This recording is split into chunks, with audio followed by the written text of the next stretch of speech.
नारायणगड येथे 8 जूनला ऐतिहासिक सभा होणार आहे. मनोज जरांगे पाटील. बीडचा श्री क्षेत्र नगद नारायणगड येथे मराठा समाज पुन्हा एकदा आरक्षणाच्या मागणीसाठी एक विराट संख्येने एकवटणार आहे. 8 जून रोजी ऐतिहासिक सभा होणार आहे. या सभेच्या नियोजनाच्या तयारीला लागा. राज्यातील 6 कोटी मराठा समाज एकत्रित येणार आहे. सरकारने हलक्यात घेऊन सगळे सोयऱ्यांचा अध्यादेश आचारसंहिता संपताच काढावा, अन्यथा मराठा समाजाच्या रोषाला सामोरे जावे लागेल. नगद नारायणगड येथे सभेच्या अनुषंगाने प्राथमिक बैठक संपन्न झाली. या बैठकीत सभेचे संपूर्ण नियोजन करण्यात आले आहे. गाड्यांच्या पार्किंगची व्यवस्था, रस्ते, पाणी, व्यासपीठासंदर्भात देखील चर्चा झाली आहे. मराठा समाजाचा आरक्षणाचा प्रश्न सरकारनं जाणून बुजून लटकत ठेवला. सगळ्या सोयऱ्यांची अंमलबजावणी करू म्हणले केले नाही. मराठा आणि कुणबी एकच हे आधार मिळाल्याच्या नंतर कायदा पारित करू असं सांगितलेलं असताना तोही केला नाही. मग मराठा समाजाची वारंवार फसवणूक, केसेस, खोटे गुन्हे दाखल केलेत महाराष्ट्रभर आमच्यावरती, ते वापस घेऊ घेतले नाहीत, जास्तीचे सुरू केले.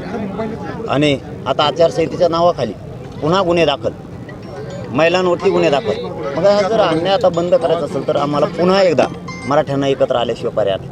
आणि आमच्या लेकरांना, गोरगरिबांच्या मराठ्यांच्या पोराला आरक्षण मिळवून द्यायचं असलं तर पुन्हा एक दिवस मराठा समाजालाच माझं या पत्रकार परिषदेच्या माध्यमातून आव्हान आहे, एक दिवस जातीसाठी आणि स्वतःच्या मुलासाठी द्या. घराघरातले, महाराष्ट्रभरातले, कानाकोपऱ्यातले, शहरापासून गावखेड्यातले सगळे मराठी करोडच्या संख्येनं बाहेर पडा. 8 जूनला 2024 रोजी 8 जून 2024 रोजी आपण नारायणगड तालुका जिल्हा बीड इथं सभा घेतो. इथं 1700 एकर जमीन वरती आणि 900 एकरमध्ये आपण हे 6 करोड मराठ्यांची सभा घेतो आहे. बाजूला पार्किंगसाठी इथं जवळपास 3000 हेक्टर जमीन आहे बाजूनं, चारही बाजूनं. म्हणजे इथं जवळपास 25 ते 30 गावं त्यामध्ये येते जवळपास. आणि सगळी इथं व्यवस्था आहे. आणि महाराष्ट्राला येण्यासाठी इथं 400 किलोमीटर सगळ्या जिल्ह्यातून भरतं. हे मध्यभागी केंद्र होतं बीडचं. म्हणून या ठिकाणी ही सभा आपण आयोजित करतो आहे. आणि या सभेला महाराष्ट्रातल्या घराघरातल्या मराठ्यांनी, माता माऊल्यासह नोकरदार वर्गाने सुद्धा, व्यावसायिक वर्गाने सुद्धा सगळ्यांना एक दिवस काम बंद ठेवून, आपलं नोकरी बंद ठेवून, रजा देऊन सगळ्यांनी एकत्र यायचे. शेतकरी मराठ्यांपासून सगळे न्याय घेतल्याशिवाय आता हटायचा नाही. सध्या काय आहे की निवडणुकीचं वार आहे. ते आता सांगणार आहेत गोरगरीब मराठ्यांना, आम्ही तुमचा विकास केला, अमकं केलं, तमकं केलं, आम्हाला करा. आपण डोक्यात एकच ठेवायचं, आपले मुलं आणि त्यांचा विकास, त्यांना आरक्षण देऊन ते कशी मोठे नाही ठेवायचे. त्यांनी केलेला विकास ऐकून घ्यायचा नाही. त्यांनी का उपकार नाही केला, तो विकास केला तर त्याला पिढ्यांना पार मतदान केलं आहे मराठ्यांनी, तेव्हा त्यांनी तो केला. आणि तो केला तर उपकार नाही तो सुधारला त्याच्यातून पैसे खाल्लेत त्यांनी. मग इतका मोठा झाला कसा देव एका दिवसात?